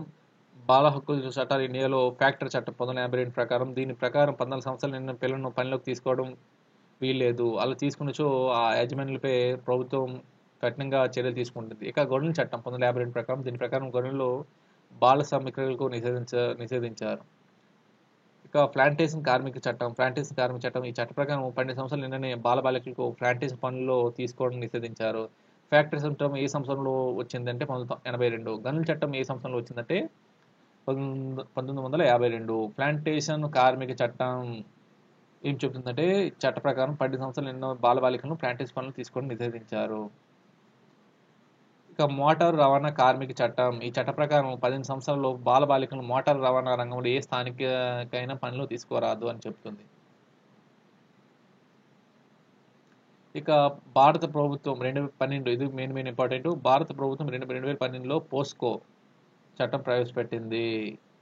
దీని ప్రకారము 18 సంవత్సరాల పిల్లలకు లైంగిక వేధించడం నిషేధం. పోస్కో అంటే protection of child from sexual offences. భారత ప్రభుత్వం పోస్కో యాక్ట్ని ఇప్పుడు ప్రవేశపెట్టిందంటే 2012లో. భారత ప్రభుత్వం తెచ్చిన మంచి యాక్ట్లో పోస్కో యాక్ట్ కూడా చాలా మంచిది. దీని ప్రకారం 18 సంవత్సరాల పిల్లలకు లైంగిక వేధించడం నిషేధం. సో పోస్కో యాక్ట్ 2012లో వచ్చింది. So child line toll free number వచ్చేసి 1098. మనకి ట్రైన్లో, రైల్వే స్టేషన్స్లో, బస్ స్టేషన్స్లో అన్ని దాంట్లో ఉంటాయి. 1098 ఇది కూడా ఇవ్వచ్చును. Child line toll free number వచ్చేసి 1098. ఇక సమాచార హక్కు చట్టం. హక్కుల చట్టాల్లో భాగంగా విద్యా దృక్పథాలు సమాచార హక్కు చట్టం కూడా ఒకటి. ఇది 2005లో తెచ్చారు. Right to information act. దీనికన్నా ముందు 2002లో ఉండేది రైట్ టు ఇన్ఫర్మేషన్ ముందుకి, అది ప్రథమది. సో హక్కుగా మంచి మొత్తము దీనిపై రీసెర్చ్ చేసి సమాచార హక్కు చట్టాన్ని తెచ్చారు 2005. Right to information act. సమాచార హక్కు పరిమితులు సాధ్యాలను పరిశోధించడానికి ఎస్సీ సౌరీ కమిటీ నియమించారు. అయితే సమాచార హక్కు మనకి అసలు ప్రభుత్వ ఖజానా ఎంత ఉంది, లేకపోతే ఏదైనా దేశంలో ఏ కొరకైనా సమాచార హక్కు చట్టం కింద సమాచారం మనం పొందవచ్చును. సో సమాచార హక్కు చట్టాన్ని ముందుగా అమలు చేసిన మొదటి రాష్ట్రాలు గోవా, తర్వాత తమిళనాడు, తర్వాత జమ్మూ కాశ్మీర్ 2004లో. సమాచార హక్కు చట్టాన్ని ముందుగా అమలు చేసిన రాష్ట్రం ఏదని అడుగుతారు, వచ్చేసి గోవా. అది ఏ సంవత్సరంలో వచ్చిందంటే 1997. సమాచార హక్కు చట్టాన్ని అమలు పరిచిన రెండవ రాష్ట్రం ఏదంటే తమిళనాడు 1997లో. ఇంకా జమ్మూ కాశ్మీర్ 2004లో. 1997లో మొదటిసారిగా ఒక రాష్ట్రం సమాచార హక్కు చట్టాన్ని అమలు చేసిన రాష్ట్రం ఏదంటే గోవా అనేస్తారు.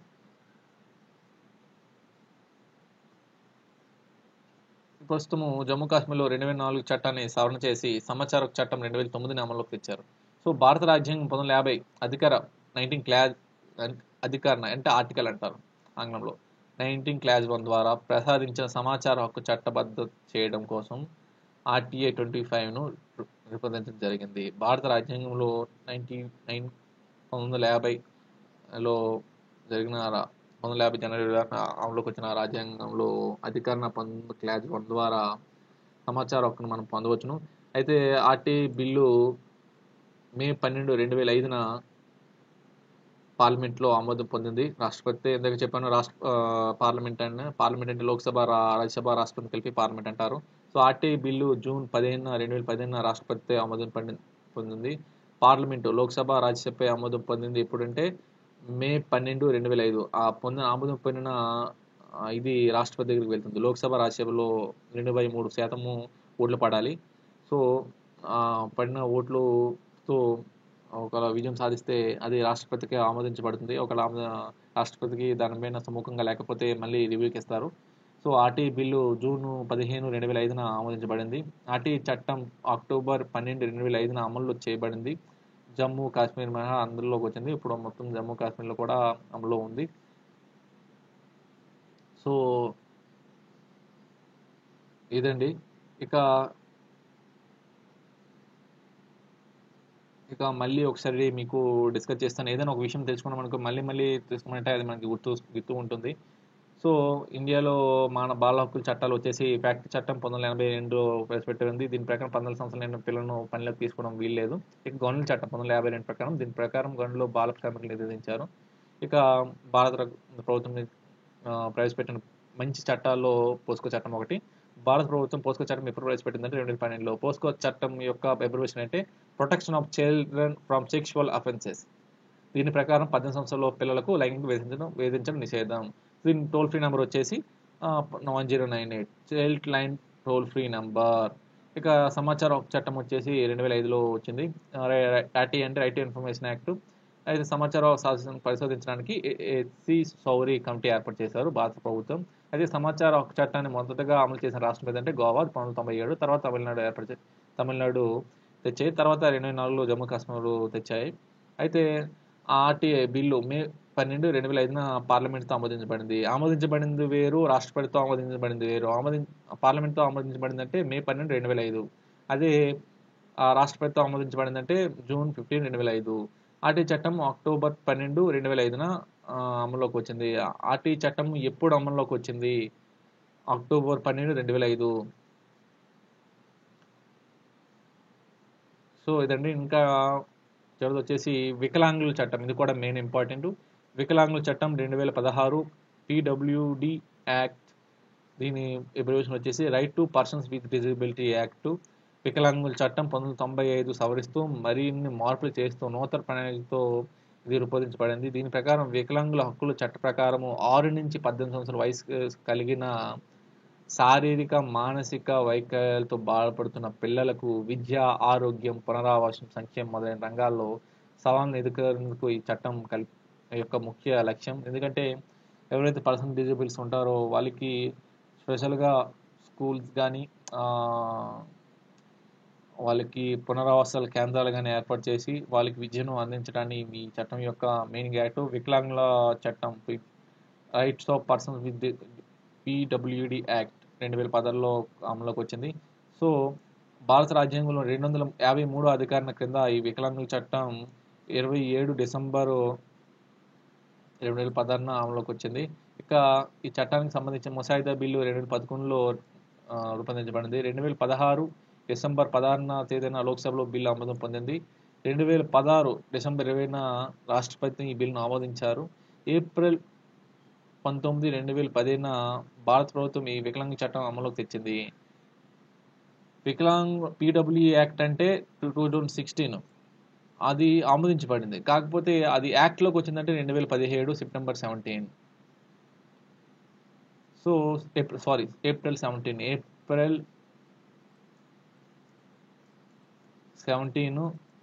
2017న పీడబ్ల్యూ యాక్ట్ అమల్లోకి వచ్చింది. ఈ చట్టంలో 17 అధ్యాయాలు, 102 సెక్షన్లు ఉన్నాయి, ఒక షెడ్యూల్ ఉంది. సో షెడ్యూల్ కోసం మ్యాక్సిమం అడగరు. సో ఇదండి. 1998 డిసెంబర్ 3న వికలాంగుల దినోత్సవంగా ప్రకటించింది. 1998 డిసెంబర్ 3న వికలాంగుల దినోత్సవంగా యూఎన్ ప్రకటించింది. ఇక ఈ చట్టం యొక్క ముఖ్య అంశాలు చూస్తే రిజర్వేషన్లు పీడబ్ల్యూడి యాక్ట్ వాళ్ళకి 3-4% రిజర్వేషన్లు. ఇక దీనిపై జిల్లా స్థాయి కమిటీలు, ప్రధాన కమిషన్, రాష్ట్ర కమిషన్లు ఏర్పాటు చేశారు ఎప్పటికప్పుడు దీనిపై రివ్యూ చేసి ఇవ్వడానికి. ఇక సదారేం స్థానంలో జాతీయ గుర్తింపు కార్డులు, యాక్సెస్ పునరావాసం మరియు సాధికారత కోసం వికలాంగుల కోసం సాఫ్ట్వేర్ ఒకటి ప్రవేశపెట్టారు. సో వాళ్ళకి ఈజీగా ఐడెంటిటీ కోసం వాళ్ళకి ఐడెంటిటీ ఇవ్వడం జరిగినది. సో ఇదండి. ఇక బిట్స్కి వచ్చేద్దాం. సో ఈరోజు మన క్లాసులో మానవ హక్కుల కోసం తెలుసుకున్నాం, చట్టాల కోసం తెలుసుకున్నాం, పిల్లలకి బాలల విద్య కోసం ఏ హక్కులు ఉన్నాయో తెలుసుకున్నాం, ప్రాథమిక హక్కుల కోసం తెలుసుకున్నాం, ప్రతిదీ తెలుసుకున్నాం. కాకపోతే ఎప్పుడైతే మనకి అన్నీ అంబేద్కర్ ఒకటే అన్నారు, మీకు వారు అన్నీ ఇస్తారు, కాకపోతే విద్యను ఉచితంగా ఎవరు. విద్య అనేది ప్రశ్నలకు దారితీస్తుంది. ఇప్పుడు మనం అందరం చదువుకుంటాం, కాకపోతే వాట్ అనేది మనం గ్రహించలేకపోతున్నాం. చట్టంలో ఎన్నో రూప్ హోల్స్ ఉన్నాయి. ఇప్పుడు మనము ఒక యాస్పిరెంట్గా మనం చదువుకుంటాం, మనం ఏదైనా ఒక కేసులో అరెస్ట్ అయితే అసలు ఒక స్టేషన్కి వెళ్ళామంటే ఆ కేసు పెట్టాడంటే ఆ ఏ జాబ్ కూడా మనం అన్ఎలిజిబిలిటీ. అదే రాజకీయ నాయకుల విషయంలో అది ఎందుకు కావట్లేదు? వాళ్ళు కేసులు వెళ్తున్నారు, జైలు శిక్ష అనుభవిస్తున్నారు, వాళ్ళకి మళ్ళీ వచ్చి మనల్ని పాలిస్తున్నారు. అసలు ఏంటిది? ఇదే చట్టంలో ఉన్న లూప్హోల్స్. చిన్నటి లూప్హోల్స్ చాలా ఉన్నాయి చట్టంలో. ఇక బిట్స్లోకి వచ్చేద్దాం. ఈ బిట్స్లో 45 బిట్లు మనం నేర్చుకుందాం. సో ఈ క్లాస్ ఒకలా అర్థము అవుతుంది, ఏదైనా ఉంటే ఫీడ్బ్యాక్ ఇవ్వండి. Subscribe it. సో గణేష్, మీ political science from Adityanarayana university. So ఆ ప్రశ్నలకు వచ్చేద్దాం.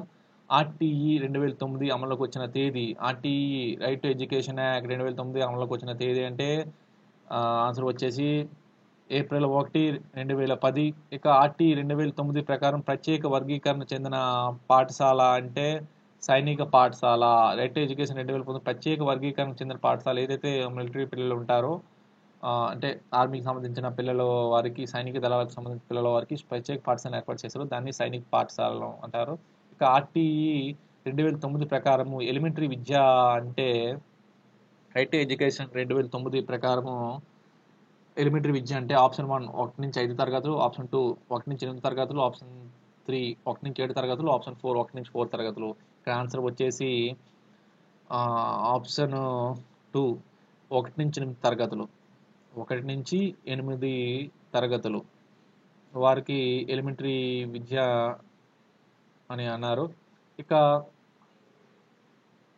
సారీ ఇక్కడ రాంగ్ ఆన్సర్. 1 నుంచి 5 వారికి ఎలిమెంటరీ విద్య. ఇక ఆర్టీఈ 2009 అధ్యాయం 2లో దీనికి చెందిన అంశాలు ఉన్నాయి. ఆర్టీఈ 2009 అధ్యాయం 2లో దీనికి చెందిన అంశాలు ఉన్నాయి. కింద వచ్చేసి ఆర్టీఈ 2009 అధ్యాయం 2లో దీనికి చెందిన అంశాలు ఉన్నాయి. ఆప్షన్ వచ్చేసి వివిధ పదాల అర్థాల నిర్వచనాలు, ఆప్షన్ 2 ఉచిత విద్యకు బాల హక్కుతో బడిలో ప్రవేశం, ఆప్షన్ 3 తల్లిదండ్రుల బాధ్యతలు, ఆప్షన్ 4 ఉపాధ్యాయుల బాధ్యతలు. ఇక్కడ ఆన్సర్ వచ్చేసి ఉచిత విద్యకు బాల హక్కులు బడిలో ప్రవేశం. 2009 అధ్యాయం 2లో దీనికి చెందిన అంశాలు ఉన్నాయి. ఉచిత విద్యకు బాల హక్కు బడిలో ప్రవేశం. ఇక 5వ ప్రశ్న, ఆర్టీఈ 2009లో బడులు ఉపాధ్యాయుల బాధ్యతలు కింది అధ్యాయంలో పేర్కొన్నారు.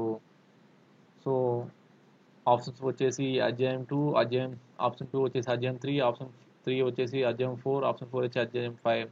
ఇక్కడ 5వ ప్రశ్నకు ఆన్సర్ వచ్చేసి అధ్యాయం 4లో ఉపాధ్యాయుల బాధ్యతలను కింది ఈ అధ్యాయంలో పేర్కొన్నారు. ఇక 2009 RTE right to education act ప్రకారం కింది వయసు గల బాలురు అందరికీ ఉచిత విద్యను అందించాలి.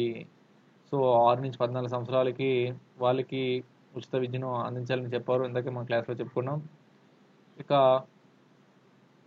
ఆర్టీ 2009 ప్రకారము 11 సంవత్సరాల బాలుడి బడి బయట బాలునిగా అవుట్ ఆఫ్ ది చైల్డ్ గుర్తించారు. అతన్ని కింది తరగతిలో చేర్పించాలి. సో ఆర్టీ 2009 ప్రకారము 11 సంవత్సరాల బాలుడిని బయట బాలునిగా అవుట్ ఆఫ్ ది స్కూల్ చైల్డ్గా గుర్తించారు. అతనిని మనం కింది తరగతిలో చేర్పించాలి. ఆప్షన్ 1వ తరగతి, 3వ తరగతి, 5వ తరగతి, 6వ తరగతి. ఆప్షన్ 3 వచ్చేసి 5వ తరగతి. ఇక ఆర్టీ 2009 ప్రకారం ఒక పాఠశాల నుండి మరొక పాఠశాల విద్య బదిలీపై చేరదలిచాడు. అయితే అతని వద్ద బదిలీ ధృవీకరణ పత్రం టీసీ ట్రాన్స్ఫర్ సర్టిఫికేట్ లేదు. అప్పుడు ఆ పాఠశాల విద్యార్థిని టీసీ లేకుండా చేరవచ్చు, లేకపోతే చేర్చుకోరాదు, లేకపోతే ఎంఈఓ అప్పచెప్పాలి, లేకపోతే పిల్లవాడిని ప్రవేశ పరీక్ష నిర్వహించి చేర్చుకోవచ్చు. ఇక్కడ ఆన్సర్ వచ్చి టీసీ లేకుండా చేర్చుకోవచ్చు. ఆర్టీ 2009 ప్రకారం ఒక పాఠశాల నుండి మరొక పాఠశాలకు విద్యార్థి బదిలీపై చేరదలిచాడు. అయితే అతని వద్ద బదిలీ ధృవీకరణ పత్రం టీసీ లేదు. అప్పుడు ఆ పాఠశాల విద్యార్థిని టీసీ లేకుండా చేర్చుకోవచ్చు 2009 ప్రకారం చెప్తుంది. అయితే ఆర్టీ 2009 ప్రకారం పాఠశాలకి ప్రవేశానికి నిర్దేశించిన క్యాపిటేషన్ రుసుము ఎంత అసలు వసూలు చేయకూడదు. పాఠశాలలో ప్రవేశానికి నిర్దేశించిన క్యాపిటల్ రుసుము అసలు వసూలే చేయకూడదు. ఇక ఒక పాఠశాల విద్యార్థిని చేర్చుకున్నట్టుకు 25,000 క్యాపిటేషన్ రుసుము వసూలు చేసినది. ఆర్టీ ప్రకారం ఎంత జరిమానా విధించదు? ఒక పాఠశాల విద్యార్థిని చేర్చుకుని 25,000 క్యాపిటేషన్ వసూలు చేసింది. అప్పుడు ఆన్సర్ వచ్చేసి 10 రెట్ల వరకు జరిమానా విధించవచ్చు. పాఠశాలలో చేర్చుకున్నట్టుకు బాలుడు బాలికలకు ఎంపిక విధానాన్ని గుర్తు చేసే మొదటి తప్పుకు విధించే జరిమానా. పాఠశాలలో చేర్చుకున్నట్టుకు బాలుడు బాలికను ఎంపిక విధానాన్ని గురి చేస్తే ఎంపిక విధానానికి గురి చేస్తే మొదటి తప్పుకు విధించే జరిమానా. సో ఆన్సర్ వచ్చేసి 25,000. సో ఆర్టీ 2009 అమలుకు పూర్వం ఏర్పాటు చేయబడిన పాఠశాల ఆర్టీఏలో పేర్కొన్న ప్రామాణికాలు కలిగి ఉండకపోతే అమలు నుండి ఎన్ని సంవత్సరాలలోపు ప్రామాణికాలు పూర్తి చేయాలి? క్వశ్చన్ అర్థం చేసుకోండి. RTE right to education act 2009 అమలుకు పూర్వం ఏర్పాటు చేయబడిన పాఠశాల ఆర్టీఏలో పేర్కొన్న ప్రామాణికాల కలిగి ఉండకపోతే అమలు నుండి ఎన్ని సంవత్సరాల లోపల ప్రామాణికం పూర్తి చేయాలి? 3 సంవత్సరాలు. ఈ బడి యాజమాన్య సంఘంలో మహిళల శాతం. బడి యాజమాన్య సంఘంలో మహిళల శాతం ఆప్షన్ వచ్చి 10%, ఆప్షన్ 2 వచ్చి 20%, ఆప్షన్ 3 వచ్చి 30%, ఆప్షన్ 4 వచ్చి 50%. ఇక్కడ ఆన్సర్ వచ్చేసి 50%. బడి యాజమాన్య సంఘంలో మహిళల శాతం 50% ఉండాలి. బడి యాజమాన్య సంఘం స్కూల్ మేనేజ్మెంట్ కమిటీ విధి కానిది. ఆప్షన్ 1 బడి పనితీరుని పర్యవేక్షించడం, ఆప్షన్ 2 బడి అభివృద్ధి ప్రణాళిక తయారీ, ఆప్షన్ 3 నిధుల వినియోగం పర్యవేక్షణ, ఆప్షన్ 4 పాఠశాల తనిఖీ మరియు క్రమశిక్షణ చర్యలు.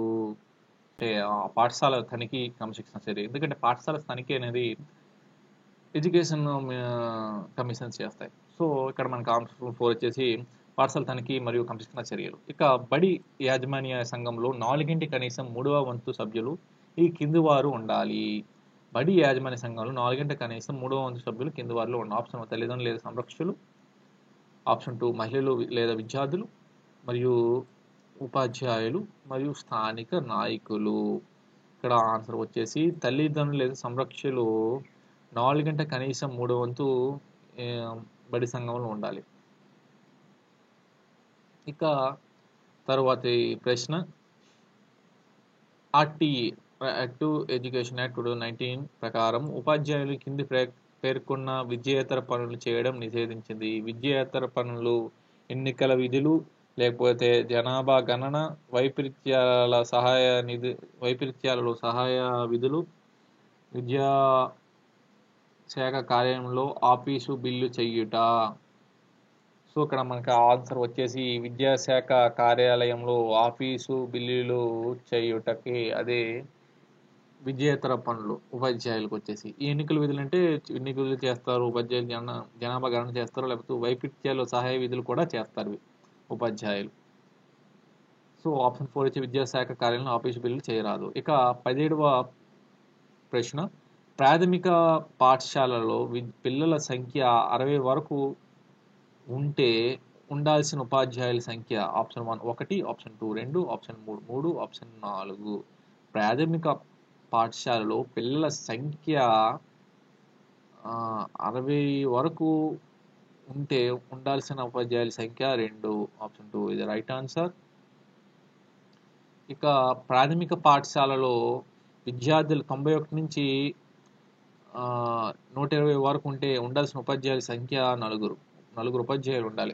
ప్రాథమిక పాఠశాలలో విద్యార్థుల 91 నుంచి 120 వరకు ఉంటే 4 ఉపాధ్యాయులు ఉండాలి. ఇక ఆర్టీ 2009 ప్రకారము 1 నుండి 5వ తరగతి వరకు గల పాఠశాలల పని దినాలు ఎన్ని? Option 1 200, option 2 210, option 3 220, option 4 224. RT 2009 ప్రకారం 1 నుండి 5వ తరగతి వరకు గల పాఠశాల పని దినాలు వచ్చేసి 200 పని దినాలు. సో ఆర్టీ 2009 ప్రకారం 6 నుండి 8 తరగతి వరకు గల పాఠశాల పని దినాలు 1 నుంచి 5 వరకు అంటే 210 దినాలు. అది 6 నుంచి 8 వరకు అయితే పని దినాలు చూస్తే 220 పని దినాలు. దీనికి దానికి 20 పని దినాలు గ్యాప్. 2029 ఆర్టీ ప్రకారము 1 నుంచి 5 వరకు పని దినాలు 200. అదే ఆర్టీ 2009 ప్రకారము 6 నుంచి 8 వరకు పాఠశాల పని దినాలు 220. ఇక ఆర్టీ 2009 ప్రకారం 6 నుంచి 8వ తరగతి వరకు ఒక విద్యా సంవత్సరంలో బోధనా గంటలు ఎన్ని ఉండాలి? ఇది వెరీ వెరీ ఇంపార్టెంట్. 1000 బోధనా గంటలు ఉండాలి. 6 నుంచి 8వ తరగతి వరకు ఒక విద్యా సంవత్సరంలో బోధనా గంటలు 1000 బోధనా గంటలు ఉండాలి. ఇక ఆర్టీ 2009 ప్రకారం ప్రాథమిక పాఠశాల పనిచేయు వేళలో స్కూల్ టైమింగ్. ఆర్టీ 2009 ప్రకారం ప్రాథమిక పాఠశాల పనిచేయు వేళలు స్కూల్ టైమింగ్స్ వచ్చేసి ఆప్షన్ 1 9 నుంచి 9:30 వరకు, ఆప్షన్ 2 9 నుంచి 4:05 వరకు, ఆప్షన్ 3 9:45 నుంచి 4:45 వరకు, ఆప్షన్ 4 9:45 నుంచి 4:40 వరకు. ఇక్కడ ఆన్సర్ వచ్చేసి ఆర్టీ 2009 ప్రకారము ప్రాథమిక పాఠశాలలు ఏవైతే ఉన్నాయో అవి 9 నుంచి 3:35 వరకు, సాయంత్రం 3:35 వరకు పనిచేస్తాయి. ఇక ఆర్టీ 2009 ప్రకారం టీచర్లకు వారానికి కనీస పని గంటలు తయారీతో కలిపి ఎన్ని గంటలు? టీచర్లకు వారానికి పని గంటలు ఏంటంటే ఆప్షన్ 1 42 గంటలు, ఆప్షన్ 2 35 గంటలు, ఆప్షన్ 3 40 గంటలు, ఆప్షన్ 4 45 గంటలు. ఆప్షన్ 4 ఇచ్చి 45 గంటలు ఇది రైట్ ఆన్సర్. సో జాతీయ బాలల హక్కుల పరిరక్షణ కమిషన్ NPCPCR ప్రకారం బాలలు అంటే జాతీయ బాలల హక్కుల పరిరక్షణ కమిషన్ ప్రకారం బాలలు అంటే ఆప్షన్ 1 0 నుంచి 14 సంవత్సరాల వయసు గలవారు, లేకపోతే 0 నుంచి 16 సంవత్సరాల వయసు గలవారు, లేకపోతే 3 నుంచి 14 సంవత్సరాల వయసు గలవారు, లేకపోతే 0 నుంచి 10 సంవత్సరాల వయసు గలవారు. ఇక్కడ ఆప్షన్ 1 వచ్చేసి 0 నుంచి 14 వయసు కలిగిన వారిని బాల హక్కుల పరిరక్షణ కమిషన్ బాలలుగా గుర్తించింది. ఇక నిర్బంధ ఉచిత ప్రాథమిక విద్యను గురించి తెలిపే రాజ్యాంగ ప్రకరణ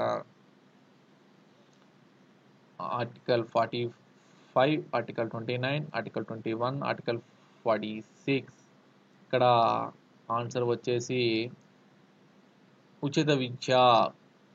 సో ఆన్సర్ వచ్చేసి 21 అనేది నిర్బంధ ఉచిత ప్రాథమిక విద్యను చెబుతుంది. ఆర్టికల్ 21 క్లాజ్ ఏ ఏదైతే 6 నుంచి 14 సంవత్సరాల పిల్లలు ఉన్నారో వాళ్ళకి ఉచిత విద్యను అందించాలని చెప్తుంది. ఆర్టికల్ 21 ప్రాథమిక హక్కులు మనం చెప్పుకున్నాం.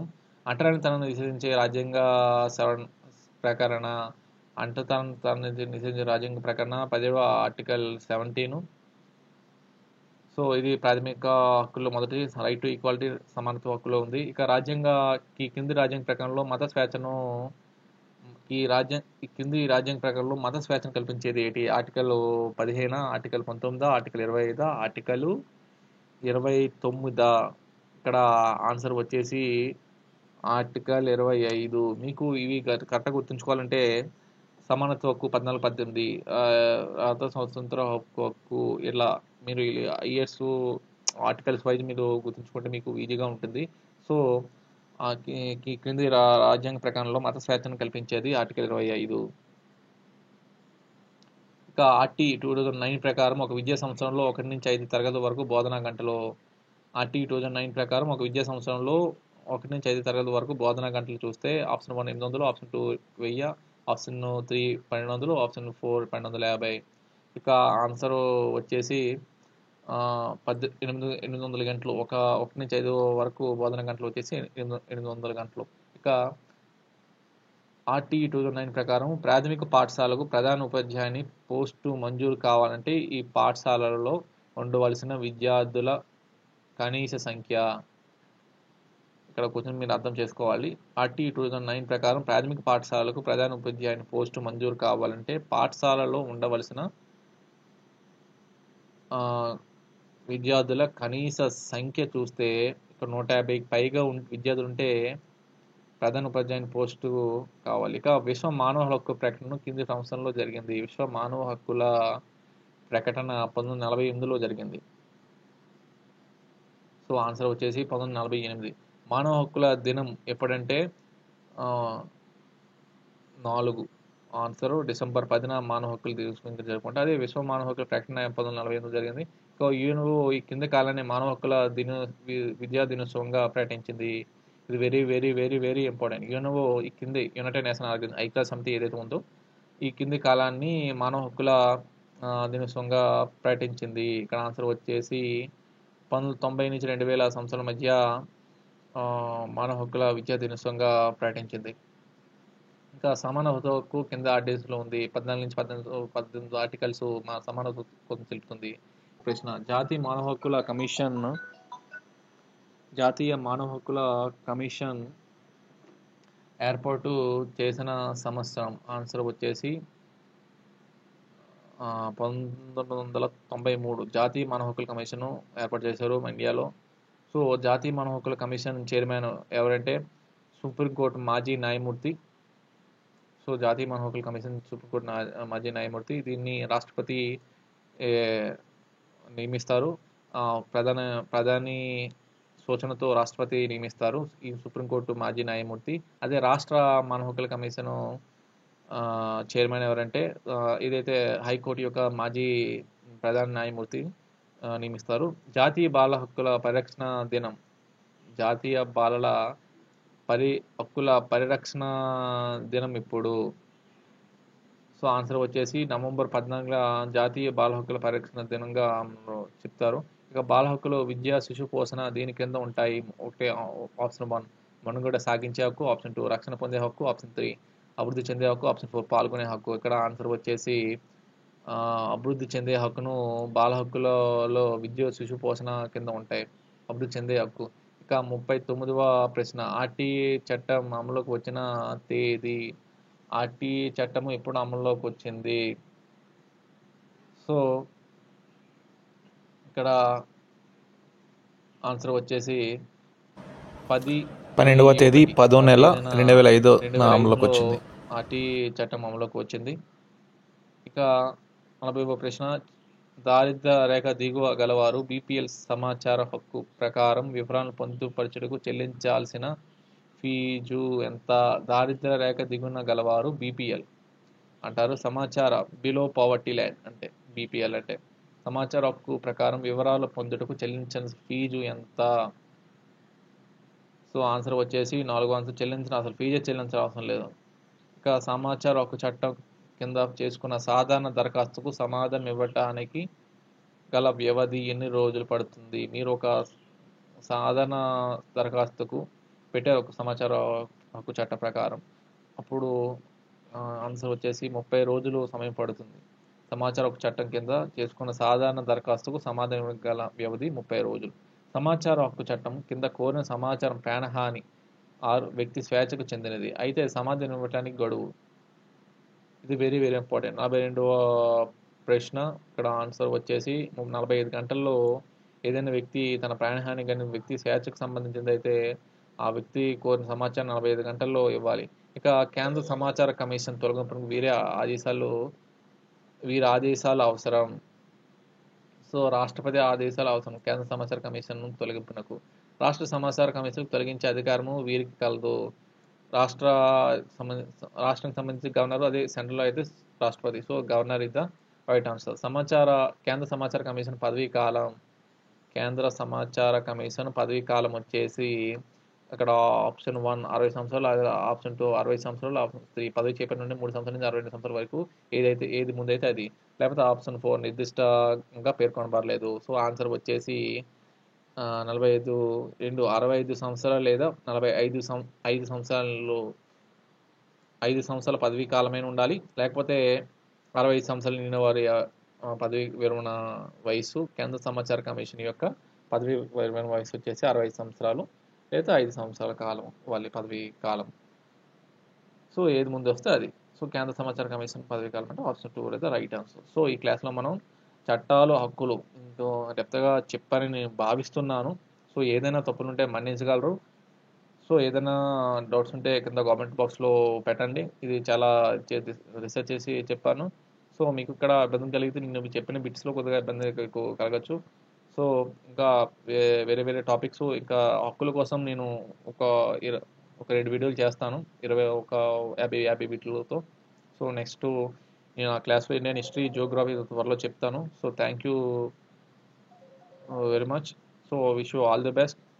జై హింద్. ఐ పొలిటికల్ ఎపిస్టమీ మాస్ విశ్వవిద్యాలయ.